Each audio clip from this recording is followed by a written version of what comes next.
Hi, I'm going to make two separate videos today because I both have a lot of information about the two anniversaries of abortion deaths that took place on Valentine's Day in the past, but also they're very, very different circumstances with very, very different lessons.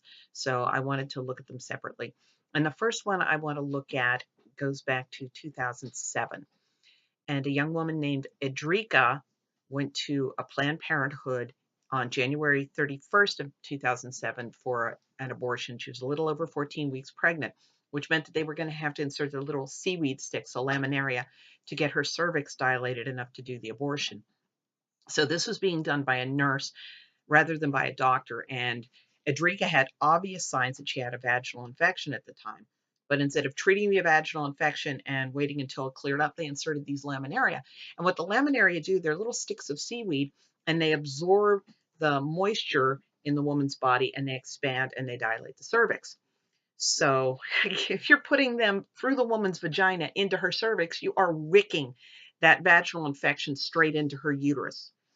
And Edrica had not told her family about the abortion. And because of the infection, her mental state deteriorated.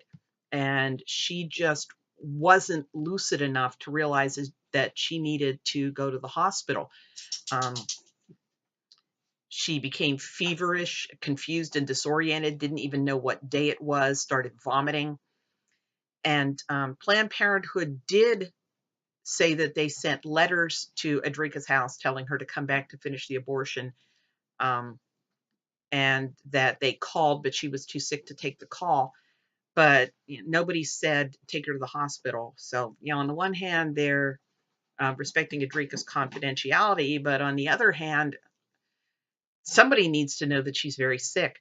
But finally, on February 4th, Edrica's family took her to a hospital. And it was there that she had a blood test that revealed that, of course, she was still pregnant because they'd only started the abortion. They hadn't finished it. But at the time, they did not think to do a pelvic exam.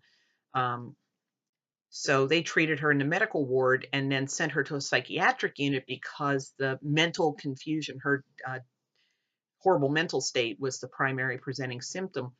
But the psychiatric unit immediately sent her back to the medical unit and said, check for sepsis. And it was there, as her condition deteriorated, that her boyfriend told about the visit to Planned Parenthood.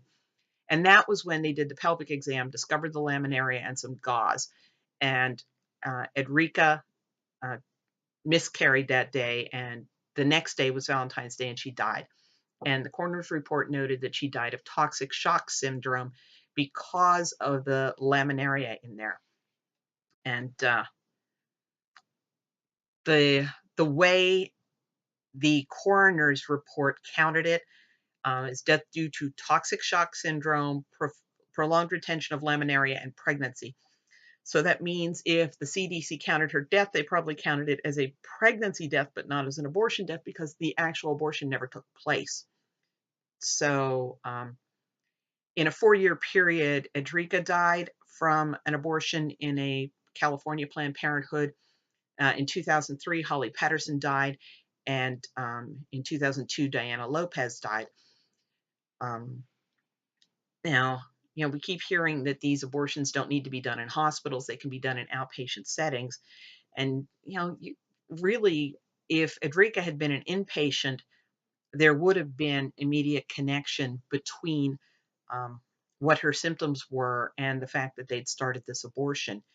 Um, how much the boyfriend knew that she was sick, um, but also, um, even the CDC says that teenagers that have secret abortions are more likely to suffer catastrophic complications than teenagers whose parents know about the abortion because the parents don't know what steps to take when the daughter shows signs of complications. So you need to keep Edrica's situation in mind when you have abortion rights activists advocating that teenagers undergo secret abortions and don't tell their parents what's going on. So kind of think of Edrica when you think of that.